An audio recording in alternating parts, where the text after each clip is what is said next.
Hi guys, it's Graham again and welcome back to my channel. So I've just started reading Through the Looking Glass by Carroll, and obviously it's a multiple reread for me. It's just like a warm hug and I'm so happy. It's just the right tonic for me just now. Also, I'm in front of a cozy fire and I've got a nice blanket on.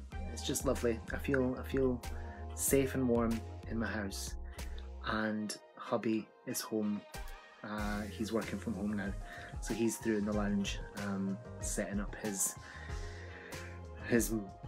computers and all that kind of stuff, just to make sure that it all works for when he goes back to work tomorrow. He's on a day off today, so yeah, I'm going to continue reading and I'll update you when I've read some more.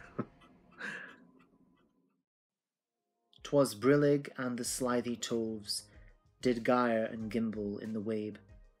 All mimsy were the borogoves, and the momraths outgrabe. Beware the jabberwock, my son, the jaws that bite, the claws that catch. Beware the jubjub bird and shun, the frumious bandersnatch. He took his vorpal sword in hand, long time the manxome foe he sought. So rested he by the tum-tum tree, and stood a while in thought. And as in uffish thought he stood, the jabberwock with eyes of flame came whiffling through the tulgey wood, and burbled as it came. 1, 2, 1, 2, and through, the vorpal blade went snicker-snack.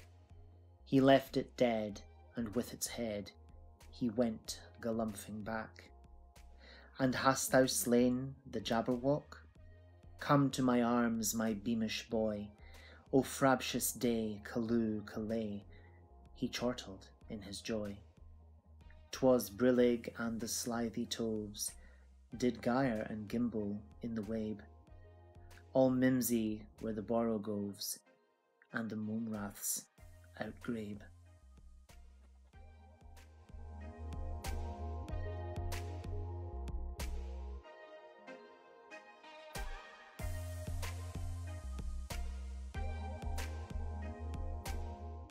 Child of the pure unclouded brow and dreaming eyes of wonder, though time be fleet and I and thou are half a life asunder, thy loving smile will surely hail the love gift of a fairy tale. I have not seen thy sunny face, nor heard thy silver laughter.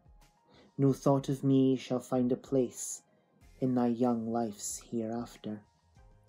Enough that now thou wilt not fail to listen to my fairy tale, a tale begun in other days when summer suns were glowing, a simple chime that served to time the rhythm of our rowing, whose echoes live in memory yet, though envious years would say forget. Come hearken then, ere voice of dread, with bitter tidings laden, shall summon to unwelcome bed a melancholy maiden.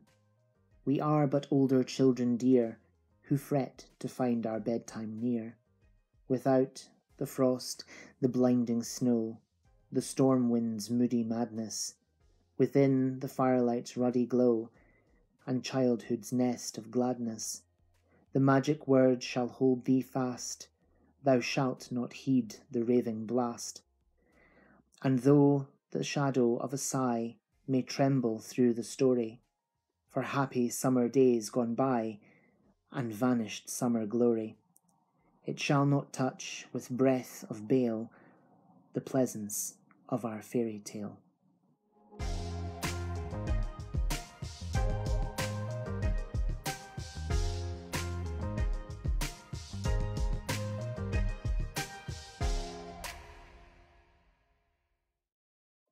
The sun was shining on the sea, shining with all his might.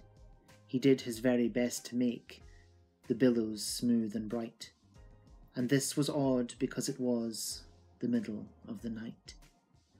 The moon was shining sulkily because she thought the sun had got no business to be there, after the day was done. "It's very rude of him," she said, "to come and spoil the fun." The sea was wet as wet could be, the sands were dry as dry. You could not see a cloud because no cloud was in the sky. No birds were flying overhead, there were no birds to fly.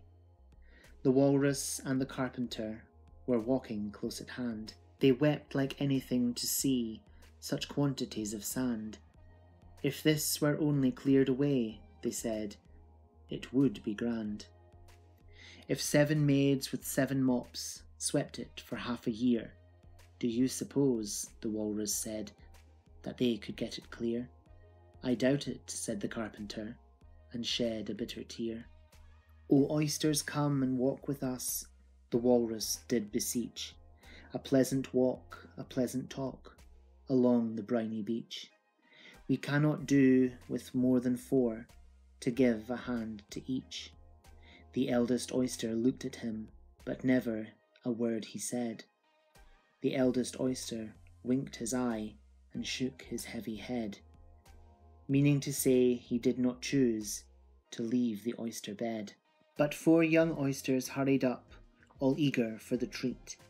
Their coats were brushed, their faces washed, their shoes were clean and neat. And this was odd because, you know, they hadn't any feet. 4 oysters followed them, and yet another 4, and thick and fast they came at last, and more and more and more, all hopping through the frothy waves and scrambling to the shore. The walrus and the carpenter walked on a mile or so, and then they rested on a rock, conveniently low, and all the little oysters stood and waited in a row. "The time has come," the walrus said, "to talk of many things, of shoes and ships and sealing wax, of cabbages and kings, and why the sea is boiling hot, and whether pigs have wings." "But wait a bit," the oysters cried, "before we have our chat, for some of us are out of breath, and all of us are fat." "No hurry," said the carpenter. They thanked him much for that. "A loaf of bread," the walrus said, "is what we chiefly need. Pepper and vinegar besides are very good indeed. Now if you're ready, oysters dear, we can begin to feed." "But not on us," the oysters cried, turning a little blue. "After such kindness that would be a dismal thing to do." "The night is fine," the walrus said. "Do you admire the view? It was so kind of you to come, and you are very nice." The carpenter said nothing but, "Cut us another slice." "I wish you were not quite so deaf. I've had to ask you twice." "It seems a shame," the walrus said, "to play them such a trick, after we've brought them out so far, and made them trot so quick." The carpenter said nothing but, "The butter's spread too thick." "I weep for you," the walrus said, "I deeply sympathize." With sobs and tears he sorted out those of the largest size, holding his pocket handkerchief before his streaming eyes.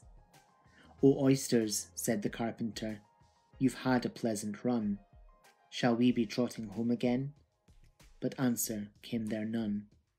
And this was scarcely odd because they'd eaten every one.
"If you think we're waxworks," he said, "you ought to pay, you know.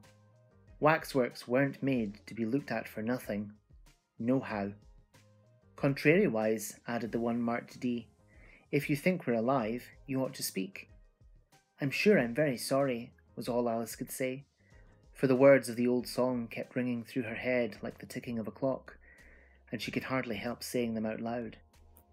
Tweedledum and Tweedledee agreed to have a battle, for Tweedledum said Tweedledee had spoiled his nice new rattle. Just then flew down a monstrous crow, as black as a tar barrel, which frightened both the heroes so, they quite forgot their quarrel. "I know what you're thinking about," said Tweedledum, "but it isn't so, nohow." "Contrariwise," continued Tweedledee, "if it was so, it might be, and if it were so, it would be. But as it isn't, it ain't. That's logic." "I was thinking," Alice said very politely, "which is the best way out of this wood. It's getting so dark. Would you tell me, please?" But the fat little men only looked at each other and grinned.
A boat beneath a sunny sky, lingering onward dreamily, in an evening of July. Children three that nestle near, eager eye and willing ear, pleased a simple tale to hear. Long has paled that sunny sky, echoes fade and memories die, autumn frosts have slain July. Still she haunts me phantom-wise, Alice moving under skies, never seen by waking eyes. Children yet the tale to hear, eager eye and willing ear, lovingly shall nestle near. In a wonderland they lie, dreaming as the days go by, dreaming as the summers die, ever drifting down the stream, lingering in the golden gleam. Life, what is it but a dream?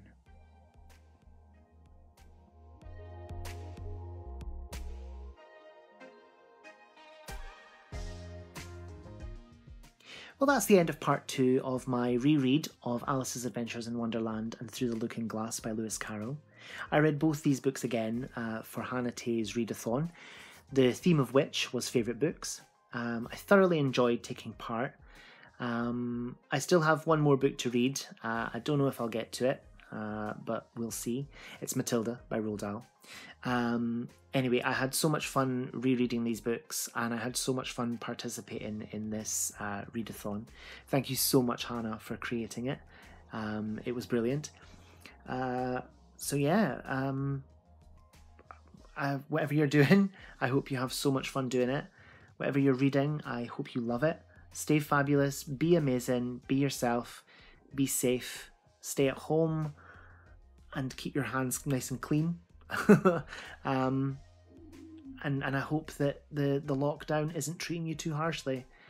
I'll see you again soon for another video. Bye bye.